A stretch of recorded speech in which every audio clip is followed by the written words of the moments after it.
Buenas, hoy estaremos viendo el tema de variables instrumentales y el estimador de mínimos cuadrados en dos etapas. Recordemos de la última clase que vimos que cuando tenemos variables omitidas constantes en el tiempo y además de eso tenemos acceso a una base de datos de panel, podemos resolver el problema de variables omitidas utilizando los estimadores de efectos fijos o de primeras diferencias. Ahora lo que ocurre en la práctica es que muchas veces no tenemos acceso a una base de datos de panel y por tanto debemos recurrir a otros métodos para resolver el problema de endogeneidad. Para esto, en la clase de hoy vamos a estar viendo cómo se podemos utilizar las variables instrumentales y el método de mínimos cuadrados en dos etapas. Entonces, lo primero que vamos a ver es recordar un poquito sobre las variables omitidas. Y recordemos que cuando enfrentamos un problema de variable omitida, no podemos simplemente ignorar dicho problema, ya que si fuéramos a utilizar mínimos cuadrados ordinarios, encontraríamos que nuestro estimador estaría sesgado y sería inconsistente.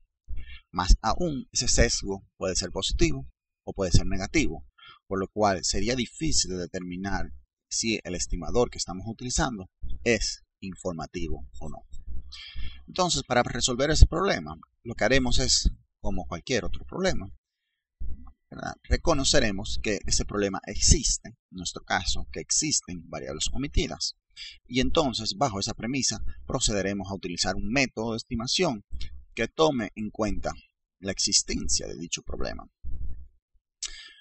Concretamente, vamos a considerar un modelo de regresión con dos variables independientes, y igual a beta 0 más beta 1 x1 más beta 2 x2 más n, donde x2 va a representar nuestra variable independiente no observable.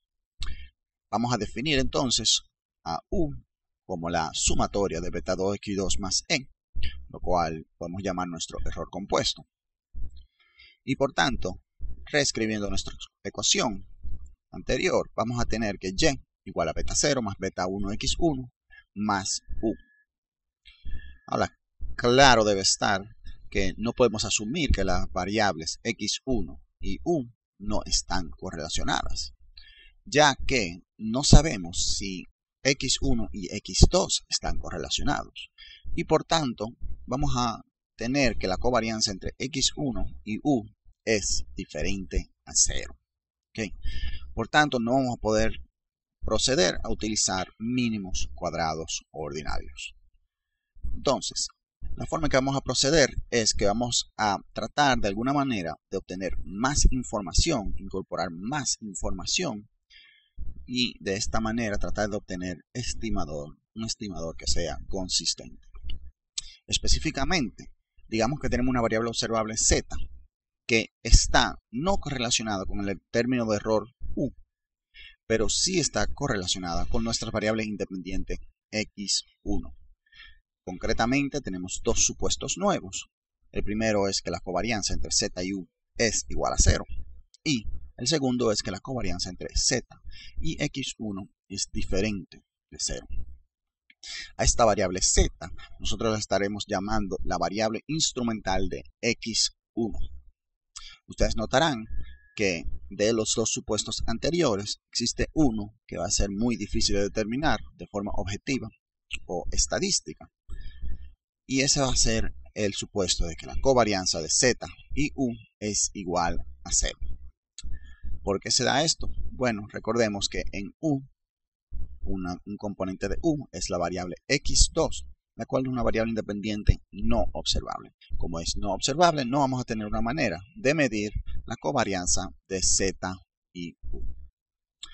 Por tanto, nuestro argumento de exogeneidad, ¿verdad? Nuestro argumento de que dicha covarianza es igual a 0, tendrá que ser hecho a través de argumentos que utilicen intuición o utilicen, en nuestro caso, teoría económica como base.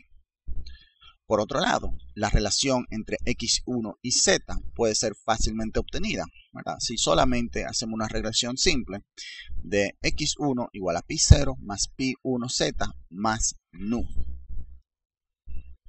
donde si fuéramos a utilizar mínimos cuadrados ordinarios, obtuviéramos que pi1 es igual a la covarianza entre z x1 dividido por la varianza de z. Por tanto, si se cumple nuestro segundo supuesto de que la covarianza entre z y x1 es diferente de 0, obtenemos que pi1 también es diferente de 0. ¿Okay? Entonces, asumiendo que se cumplan los dos supuestos antes mencionados, lo que vamos a tener es que podemos decir que nuestro parámetro beta 1 va a ser identificado. Recordemos que la identificación de un parámetro significa que podemos escribir el parámetro en términos de momentos poblacionales. Para ver cómo nuestra variable instrumental logra obtener identificación, todo lo que tenemos que hacer es calcular la covarianza de nuestra variable instrumental z y nuestra variable independiente y, donde tenemos que la covarianza de z y es igual a la covarianza de z, beta 1 x1 más 1. Recuérdense, esto estoy sustituyendo con la segunda versión de nuestro modelo.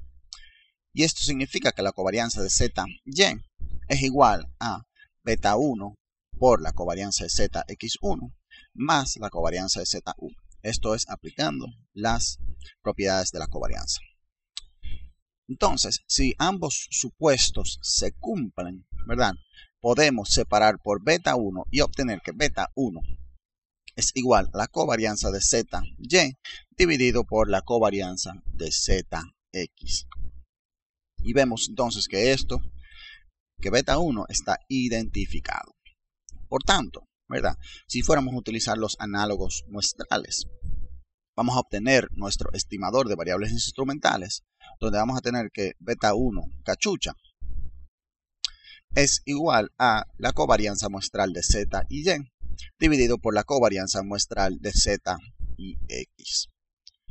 Por tanto, dado una muestra aleatoria en nuestra población de interés, podemos obtener fácilmente el estimador de variables instrumentales, o, por sus siglas en inglés, IVA, Instrumental Variable.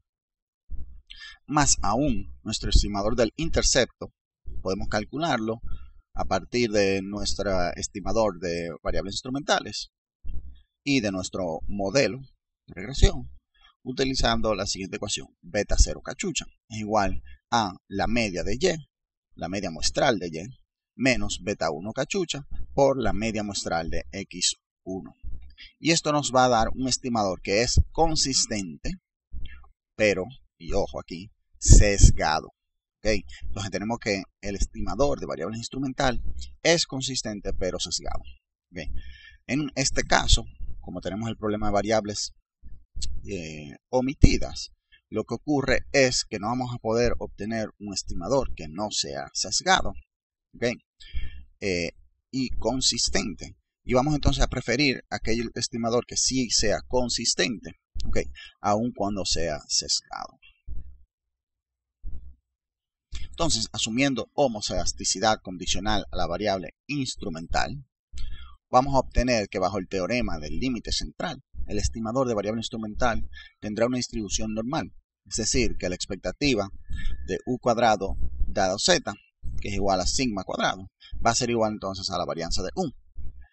Más aún, utilizando la ley de números grandes, vamos a encontrar que la varianza asintótica de beta 1 cachucha va a estar dado por sigma cuadrado dividido entre n por sigma cuadrado de x por la correlación al cuadrado entre x y la variable instrumental z. Entonces, para poder utilizar el estimador de variable instrumental en R, lo que vamos a estar utilizando el paquete AER. Recuerden que deben de instalarlo antes de poder utilizarlo. Y vamos a ver el ejemplo de los retornos a la educación, ¿okay? Que es un ejemplo que hemos venido viendo múltiples veces. Ahora, cuando hablamos del retorno a la educación, debemos de considerar que existen múltiples variables que pueden afectar el salario de una persona. Y entre esas variables existe una que no se puede observar fácilmente. Esta variable, ¿verdad?, es lo que llamamos la habilidad natural, la habilidad innata de una persona. Hay personas que nacen con, digamos, la habilidad natural de poder jugar basquetbol, ¿okay? Porque nacen con los genes que son necesarios para crecer a ser 6'5", digamos. Mientras existen otros como yo, que no tenemos esos genes y nos quedamos a una estatura pequeña para un jugador de básquetbol, ¿verdad? De 5, 8. Existe lo mismo para otras áreas, existen personas que por algún motivo o otro tienen habilidades naturales en las matemáticas, existen otros que tienen habilidades naturales para aprender lenguas, etcétera, etcétera. ¿De acuerdo? Entonces, lo que podemos también pensar es que esto no solamente afecta su desempeño laboral y por tanto afecta el salario que una persona es pagada, sino que más aún afecta los niveles de educación que una persona recibe. ¿Okay? Aquellas personas que están más proclive a tener talento natural a los estudios, tienden a estudiar más años. ¿Okay? Y por tanto vemos que en nuestro caso esta variable omitida, ¿verdad? Que no podemos medir fácilmente, está no solamente correlacionada con nuestra variable dependiente de salario, sino que está correlacionada con nuestra variable independiente de educación. ¿Okay? Entonces, lo que vamos a hacer es que vamos a proponer una variable instrumental de educación, que va a ser la educación del padre, porque podemos pensar de alguna manera u otra que la educación del padre, ¿verdad?, no tiene que ver con las habilidades naturales con que nace una persona. ¿Okay? Entonces, para comprobar esto, hacemos una segunda regresión, ¿verdad? Y esta es la regresión de la primera etapa, donde tratamos de correlacionar la educación y la educación del padre. Y encontramos que efectivamente existe evidencia de que la educación del padre afecta qué tantos años de educación una persona va a tener. ¿Okay? Y podemos argumentar, aunque este es un argumento débil en realidad, pero podemos argumentar que la educación del padre no está correlacionada con la habilidad natural con que una persona nace. Entonces, lo que procedería es hacer la regresión de segunda etapa, ¿okay? Que vamos a estar viendo más adelante qué significa eso, pero R, ¿verdad?, nos hace el favor, el paquete AR específicamente nos hace el favor de que no tengamos que hacer estas regresiones de 2 etapas, sino que podemos utilizar la función IVREG para entonces correr nuestra regresión de variables instrumentales, donde primero ponemos la ecuación original, ¿verdad?, que es LWage como variable dependiente y educ como variable dependiente. Ponemos una barra vertical para indicar que a partir de ahora ha terminado el modelo y vamos a estar ahora poniendo las variables instrumentales, e incluimos entonces nuestra variable instrumental, que va a ser la educación del padre. Y cuando vemos los resultados, ¿okay?, de la regresión IV, lo que vamos a encontrar es que en los resultados no aparece la variable instrumental de educación del padre, sino que aparece de una vez el resultado de educación. ¿Okay?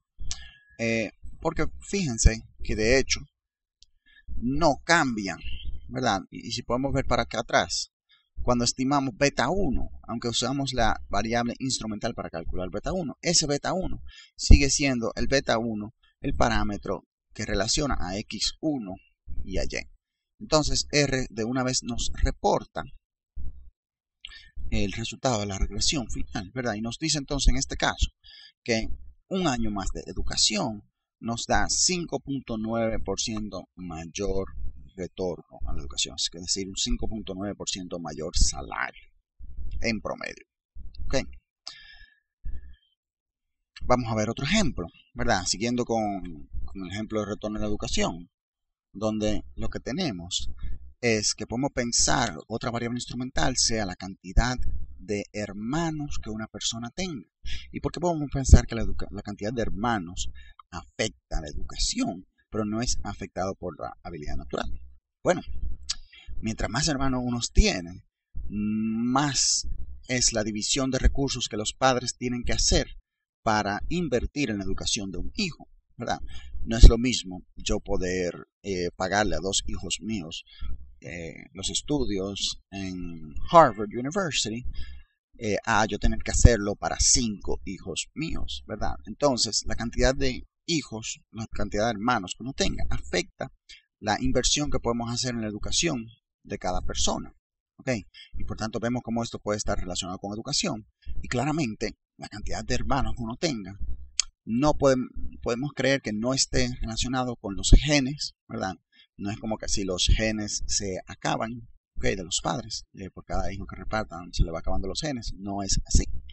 Y por tanto, no existe una correlación entre habilidad natural y la cantidad de hermanos. Entonces, utilizando la cantidad de hermanos como nuestra variable instrumental, de nuevo, usamos la función IVReg. Nuestra variable dependiente es LWage, nuestra variable independiente es educ, y nuestra variable instrumental va a ser siblings, ¿verdad? Entonces vemos los resultados de nuevo, y en este caso vemos que el resultado me dice a mí que los retornos de educación son de 12.2% por cada año adicional de estudios. Ahora, cuando utilizamos variables instrumentales sí tenemos que tener cuidado, ¿verdad? Porque si la relación entre el instrumento y la variable independiente es débil, eso nos puede traer problemas serios, ¿verdad? Es decir, si existe alguna correlación entre U y Z, se rompe uno de nuestros supuestos de variable instrumental, y recuérdense que este es el supuesto que no podemos comprobar de forma objetiva ni de forma estadística. Entonces, el sesgo asintótico de nuestro estimador será demasiado grande. Y vamos a ver esto utilizando la ley de números grandes, donde el límite en probabilidad de nuestro estimador IB va a estar dado por, ¿verdad? El límite en probabilidad de nuestro estimador IB va a ser igual a beta 1, que es el valor poblacional, más un sesgo. ¿Y cuál es ese sesgo? Bueno, ese sesgo va a ser igual a la correlación entre Z1 dividido por la correlación entre ZX multiplicado por el ratio de las desviaciones estándar de sigma 1 sobre sigma X. Fíjense que si se cumple nuestro supuesto de exogeneidad, este sesgo es 0. Este sesgo asintótico es 0. Pero si por alguna razón u otra no se cumple ese supuesto, entonces vamos a tener que el tamaño del sesgo va a depender mucho de qué tan fuerte es la correlación entre la variable instrumental y la variable independiente de interés. Entonces, si esta correlación es alta, el sesgo se tiende a ser más pequeño, pero si la correlación es muy pequeña, ¿verdad? Entonces, este sesgo puede explotar, ¿de acuerdo? Recordemos, ¿verdad? Para un punto de comparación, que el límite en probabilidad de nuestro estimador de mínimo cuadrados ordinarios va a estar dado por beta 1, de nuevo el valor poblacional, más la correlación entre X y el error, por sigma 1, ¿verdad? La desviación estándar de 1 dividido por la desviación estándar de X. Entonces lo que puede ocurrir es que si tenemos variables instrumentales débiles, este sesgo de mi estimador de variables instrumentales puede ser mucho mayor que el sesgo asintótico dado por el estimador de mínimos cuadrados ordinarios. Y vamos a ver un ejemplo de qué puede ocurrir, de las conclusiones erróneas que podemos obtener si tenemos una variable instrumental débil, ¿verdad? En nuestro caso, estamos tratando de relacionar, estamos tratando de ver los efectos de fumar en el embarazo. En la salud del niño, donde la salud del niño la vamos a medir a través de la variable LB weight, ¿verdad? Que es el peso del niño al nacer, donde pensamos que un niño un poco más pesado tiende a ser más saludable que un niño con muy bajo peso. Y vamos a tratar de relacionar esto con la cantidad de paquetes que la persona fuma. Ahora, el problema está en que la cantidad de paquetes que la persona fuma puede estar relacionado con otras variables que no vemos, ¿verdad? Una persona que fume, podemos pensar que tiene otros hábitos no saludables que quizás no podamos observar, Por ejemplo, el uso ilegal de drogas, quizás no nos mencionen que están usando drogas de forma ilegal, y por tanto no podemos observarlo fácilmente. Entonces lo que hacemos es que, utilizando teoría económica, decimos, bueno, al igual que todo otro bien, vamos a relacionar la cantidad que una persona fume, ¿verdad?, con el precio del cigarrillo. Podemos pensar que mientras mayor el precio del cigarrillo, menos la persona va a fumar, ¿verdad? O sea, una conclusión estándar de economía. El problema está en que tenemos que recordar que el fumar es un hábito adictivo, ¿ok? Y por tanto, la relación de precio-demanda puede ser mucho más débil que para otros bienes que no tengan esa adicción. ¿Okay? Y de hecho podemos ver entonces en nuestra regresión de primera etapa que efectivamente el precio del cigarrillo no tiene prácticamente impacto sobre la cantidad de cigarrillos fumados. ¿Okay? Pero digamos que yo no cogí esta clase. ¿Okay? Y no sé lo que es una variable instrumental débil, solo leí rápidamente en Wikipedia que debo de usar variables instrumentales, ¿okay? Y decido aplicar esta variable instrumental, aplico IVREG, no vi la primera etapa, ¿okay? Y lo que ocurre es que vamos a tener entonces un resultado sesgado, altamente sesgado. Y de hecho podemos ver aquí, según estos resultados, aunque no sean estadísticamente significativos, ¿okay? Pero podemos ver estos resultados me están dando un posible impacto, un posible efecto positivo. ¿Okay? La cantidad de cigarrillos, por cada paquete de cigarrillo que yo me fume, el niño va a nacer con prácticamente 3 libras más. Perdón, esto es el logaritmo. Entonces, 3% mayor peso. ¿Okay? Entonces, si yo me dejo llevar por estos resultados, voy a terminar concluyendo y voy a terminar recomendando a las mujeres embarazadas que fumen cigarrillos. ¿Okay? Y claramente la evidencia empírica en medicina nos indica que eso no es correcto. ¿Okay? Entonces, por eso es que tenemos que tener cuidado con variables instrumentales débiles. Y es muy importante siempre tratar de ver la regresión de la primera etapa, aun cuando el comando IPREG automáticamente nos da solamente el resultado de segunda etapa. Entonces, hasta ahora hemos solamente hablado de cuando tenemos dos variables instrumentales, dos variables, pero la extensión a una regresión múltiple, de hecho, es fácil, ¿verdad? Dada la regresión, y igual a beta 0 más beta 1 x1 más beta 2 z2 más u, donde x1 va a ser nuestra variable independiente endógena, o sea, la que está correlacionada con nuestro error compuesto u, y z2 va a ser una variable independiente exógena. Entonces utilizamos z1 como variable instrumental para x1. ¿Okay? Y de aquí lo que hacemos es que procedemos como hicimos anteriormente, donde primero estimamos la relación entre z1 y x1, pero, ojo, siempre debemos de incluir todas las variables independientes exógenas de nuestro modelo original. Es decir, que nuestra regresión de primera etapa, ¿okay?, va a ser x1 igual a pi0 más pi1z1 más pi2z2 más nu.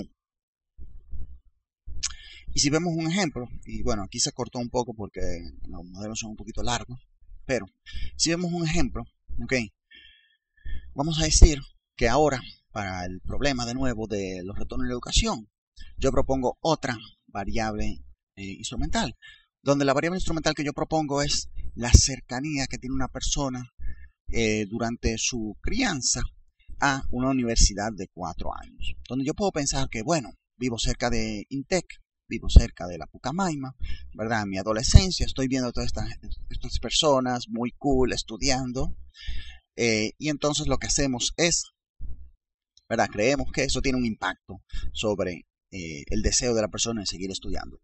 ¿Okay? Entonces vamos a controlar por ciertas variables, como por ejemplo la experiencia de la persona, la raza de la persona, dónde vive la persona, ¿ok? O sea, dónde vive en términos de si vive en la ciudad, si vive en un pueblo, etcétera, etcétera. ¿Ok? Y vamos a utilizar entonces near C4 como nuestra variable instrumental. ¿Ok? Nuestro modelo original va a ser el wage relacionado a educación y todas nuestras variables de control. ¿Ok? Y pongo aquí, fíjense, aquí pongo, después que termino el modelo, pongo aquí mi barrita vertical indicando que el modelo ha terminado, y a partir de ahora voy a poner todas mis variables exógenas incluyendo mi variable instrumental. Ok, y entonces pongo mi variable instrumental near C4 y pongo el resto de mis variables exógenas, ok, de control, ¿verdad? Todas, y eso debe incluir todas. Fíjense que están todas ahí, aunque se corta, están todas, les aseguro que están todas. Ok, Entonces, IVREG me da los resultados de nuevo, donde ahora vamos a ver que los retornos de educación según esta regresión es de 13.2%. ¿Ok? Y voy a obtener también resultados para todas mis variables de control. Ahora, esto nos lleva a cómo estamos llegando a estos dos resultados, ¿verdad? Yo hasta ahora solo he puesto la función IVREG y mágicamente llegamos a los resultados. ¿Ok? Pero de hecho lo que está ocurriendo es que estamos utilizando un estimador que se llama mínimos cuadrados en dos fases. Y lo que vamos a hacer para ver cómo funciona este estimador es que en realidad, ¿verdad? Y como hemos ido viendo durante la clase, es que muchas veces tenemos acceso a más de una variable instrumental para nuestra variable independiente. Le he mencionado 3 variables instrumentales para educación. ¿Okay? Entonces consideremos el modelo de regresión múltiple. Y igual a beta 0 más beta 1 x1 más beta 2 z2 más u. Y ahora tenemos acceso a dos variables, z1 y z3, ¿verdad? Que pueden funcionar como instrumentos para x1.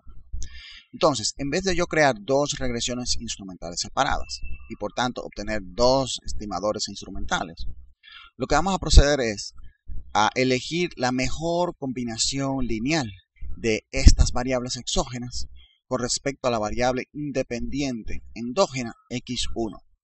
Por tanto, nuestra ecuación instrumental, nuestra regresión de primera etapa, es ahora dada por x1 igual a pi0 más pi1z1 más pi2z2, y fíjense que eso viene de mi modelo original, más pi3z3, ¿okay? Más num, donde se cumplen los supuestos que el valor esperado de mi error es 0 y la covarianza de mis variables exógenas, ¿verdad? Incluyendo las instrumentales, y el error es igual a 0. Y por tanto, nuestra nueva variable instrumental, que va a ser el óptimo lineal, ¿okay? Es dada por el estimado x1 estrella es igual a pi0 más pi1z1 más pi2z2 más pi3z3. ¿Okay? Y la creación de este instrumento x1 estrella como una combinación lineal de los demás instrumentos es lo que vamos a llamar el primer paso en nuestra estimación de mínimo cuadrado en dos fases. Y de hecho, hemos venido haciendo eso desde el inicio de la clase, solo que estábamos utilizando una sola variable instrumental, pero seguimos creando a partir de esa variable instrumental, en realidad, esa combinación lineal óptima. ¿Okay? Entonces, lo que está ocurriendo aquí, para que entendamos bien esta primera fase, es que de alguna manera u otra, estamos diciendo que estas variables independientes exógenas recogen la parte exógena de nuestra variable independiente endógena. Y el error de esta regresión de la primera etapa recoge la parte endógena de x1. Okay, entonces estamos separando a x1 en dos componentes. Un componente es el exógeno, otro componente es el endógeno. Okay. Y ese componente exógeno, que es representado por x1 estrella, es el que vamos a utilizar en nuestra regresión de segunda etapa, que no es más que un mínimo cuadrado ordinario, donde sustituimos a x1 por x1 estrella. Okay. Entonces eso nos permite reemplazar nuestra variable independiente endógena en nuestra ecuación original y proceder a estimar los parámetros de interés, ¿verdad? Y de nuevo, vamos a ver, ¿verdad? Vamos a ver un ejemplo aquí, donde queremos ver de nuevo los retornos de la educación, pero ahora voy a introducir dos variables instrumentales. Antes solamente teníamos la educación del padre, pero también podemos pensar que la educación de la madre tiene un efecto de cuántos años un hijo estudia, ¿ok? Y entonces, para ver si la educación de la madre y la educación de la padre son significativas, tienen una relación significativa con educación, lo que vamos a hacer es que vamos a hacer una prueba ANOVA, donde vamos a comparar nuestro modelo no restringido, donde incluimos, ¿verdad?, la educación de la madre y la educación del padre, contra el modelo restringido, ¿verdad? Y por tanto estamos haciendo una prueba de significancia conjunta de la educación de la madre y la educación del padre. Y lo que vamos a ver es que se rechaza la hipótesis de que ambos modelos son estadísticamente iguales y por tanto la educación de la madre y la educación del padre son efectivamente conjuntamente significativos. ¿Okay?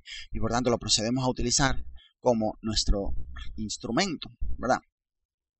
Esa combinación como nuestro instrumento. Y obtenemos que según esta regresión, los retornos de la educación son de 6.1%. Entonces, recordemos que el estimador de mínimo cuadrado de 2 etapas lo utilizamos porque enfrentamos un problema de endogeneidad, de una variable omitida no observable. Y sabemos que two-stage least squares, ¿verdad? En realidad es menos eficiente que el estimador de mínimo cuadrado ordinario, porque recuérdense que de x1 yo estoy botando información, que es la parte endógena, yo la estoy botando y solamente utilizo la parte exógena. ¿Okay? Por tanto, antes de proceder a utilizar, ¿verdad? Y de confiar solamente en estos resultados de two-stage least squares, lo que queremos es estar seguro que de hecho es necesario. ¿Okay? Y para esto podemos utilizar una prueba de Hausman para comparar entonces el estimador de mínimo cuadrado ordinario y el estimador de 2 etapas. Okay. Otra manera de hacerlo es utilizando un método de regresión. Perdón, antes de continuar. La prueba de Hausman, recuérdense que si rechazamos la hipótesis de que ambos modelos son iguales, entonces procederemos a utilizar el estimador de 2 etapas, ya que el estimador de 2 etapas es el que es robusto a problemas de endogeneidad. Okay. Es lo mismo que cuando vimos efectos fijos y efectos aleatorios. Ahora, otra manera de hacer esta misma que la prueba de Hausman es utilizando un método de regresión, donde primero estimamos la primera etapa de nuestro modelo de 2 etapas, ¿okay? Y procedemos a obtener los estimados de los residuos de dicha regresión. Y luego entonces procedemos a incluir dichos residuos en nuestro modelo original. Y si el estimado de delta, ¿okay? El parámetro de los residuos, no es estadísticamente diferente a 0, podemos concluir que nuestra variable independiente es exógena y por tanto no es necesario utilizar variables instrumentales. ¿Okay? Y podemos ver el ejemplo aquí, ¿okay? De cómo procedemos a eso. Ahora, otra cosa que podemos hacer cuando tenemos más de una variable instrumental propuesta es que recuérdense que anteriormente yo le había dicho que no podíamos probar que la covarianza de Z y U era diferente de 0. ¿Okay? Cuando solo tenemos una variable instrumental. Pero cuando tenemos múltiples variables instrumentales, podemos probar esto por lo menos para alguna de mis variables independientes. ¿Okay? Donde utilizamos una prueba de Hausman, donde los modelos que están compitiendo van a ser los modelos con subgrupos de variables instrumentales. ¿Okay? Y podemos ver si las variables exógenas incluidas en el modelo son en realidad exógenas. ¿Okay? Ojo, solo podemos hacer esto para una parte de nuestras variables instrumentales. Es decir, si yo tengo 3 variables instrumentales, yo solo puedo hacer la prueba de exogenidad para 2 de ellas, ya que una de ellas se debe de quedar en el modelo, ¿okay? Para la prueba. Y por tanto, lo que ocurre es que debemos de elegir cuál de esas variables no vamos a probar, ¿okay? Y cuál de otras 2 sí vamos a probar. Lo que se hace en práctica es que aquella variable que tengamos un argumento de exogenidad fuerte, que venga por la teoría, venga por otras evidencias empíricas, ¿okay? Esa no hacemos la hipótesis, ¿okay? Pero hacemos la hipótesis entonces, hacemos la prueba para las variables instrumentales que no tengamos tanta confianza de que efectivamente son exógenas. ¿Okay? Si no podemos rechazar la hipótesis, el problema está en que no vamos a poder saber cuáles variables son exógenas y cuáles son endógenas. ¿Ok? Hay que tener ojo con eso. Otra prueba que se puede utilizar es una prueba de chi cuadrado, donde obtenemos los residuos U cachucha de nuestra regresión de de dos etapas. Y luego corremos la regresión de dichos residuos estimados con respecto a todas nuestras variables exógenas. Entonces calculamos el R cuadrado de esta regresión, lo multiplicamos por el tamaño de la muestra y procedemos a comparar el resultado con el valor crítico de un 5% de una distribución chi cuadrado con Q grados de libertad, donde Q va a ser igual el número de variables instrumentales menos el número de variables endógenas. Ahora, variables instrumentales sí enfrenta un último problema, que va a ser el problema de muchas variables instrumentales, que ocurre cuando incluimos demasiadas variables instrumentales. Y este problema es similar al que ocurre cuando utilizamos muchas variables independientes en mínimos cuadrados ordinarios. El cual, ¿verdad? Recuérdense que incluir muchas variables instrumentales entonces puede traer problemas de sesgo serio a nuestro estimado de dos etapas. El estudio de este problema no está dentro de la posibilidad de este curso, un poco muy avanzado para el curso, ¿okay? Pero solo se lo hago presente para que lo tengan en mente, ¿okay? Que hay que tener cuidado cuando consideremos cuántas variables instrumentales queremos utilizar. Muchas gracias por escuchar y cualquier pregunta la vemos en nuestra próxima reunión.